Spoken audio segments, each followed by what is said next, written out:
ក្នុងឱកាសចូលរួមរំលែកមរណៈទុក្ខដ៏ក្រៀមក្រំជាមួយក្រុមគ្រួសារសពឯកឧត្តមអ្នកអង្គការឧត្តមមេត្រីវិសិទ្ធហ៊ុនសែន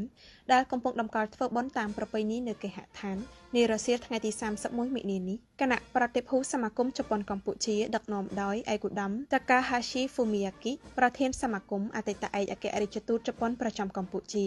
បានអញ្ជើញចូលរួមគោរពវិញ្ញាណក្ខន្ធឯកឧត្តមអ្នកអង្គការឧត្តមមេត្រីវិសិទ្ធហ៊ុនសែនរដ្ឋលេខាធិការក្រសួងសាធារណការនិងដឹកជញ្ជូនជាមួយក្តីស្រណោះអាឡោះអាល័យនោះឯកឧត្តម Takahashi Fumiyaki និងគណៈប្រតិភូបានសម្ដែងនៅសមានទុក្ខដ៏ក្រៀមក្រំនិងសូមគោរពចូលរួមរំលែកមរណៈទុក្ខជាមួយសម្ដេចអគ្គមហាសេនាបតីតេជោហ៊ុនសែនប្រមុខរដ្ឋស្ដីទីនៃព្រះរាជាណាចក្រកម្ពុជាចំពោះការបាត់បង់ឯកឧត្តមអ្នកអង្គការឧត្តមមេត្រីវិសិទ្ធដែលត្រូវជាបងបង្កើតជាបងថ្លៃជាឪពុកជាឪពុកក្មេកជាជីតាប្រកបដោយសង្ឃៈធម៌និងព្រហ្មវិហារធម៌ដ៏ល្អប្រពៃមរណភាពរបស់ឯកឧត្តមអ្នកអង្គការឧត្តមមេត្រីវិសិទ្ធហ៊ុនសែនគឺជាការបាត់បង់នៅធនធានមនុស្សដ៏ឆ្នើមមួយរូបដែលមានស្នាដៃនិងបទពិសោធន៍ជាច្រើនក្នុងវិស័យការងារប្រកបដោយសមត្ថភាពនិងការទទួលខុសត្រូវខ្ពស់និងបានបូជាអស់កម្លាំងកាយចិត្តបញ្ញាស្មារតី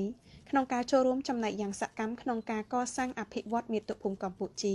និងសម្រេចបាននូវភារកិច្ចជាច្រើនជូនសង្គមជាតិគណៈប្រតិភូសមាគមជប៉ុនកម្ពុជាបានឧទ្ទិសបួងសួងដល់ដួងវិញ្ញាណក្ខន្ធឯកឧត្តមអ្នកអង្គការឧត្តមមេត្រីវិសិទ្ធហ៊ុនសែនបានសោយសុខក្នុងសុគតិភពកុំបីឃ្លៀងឃ្លាតឡើយ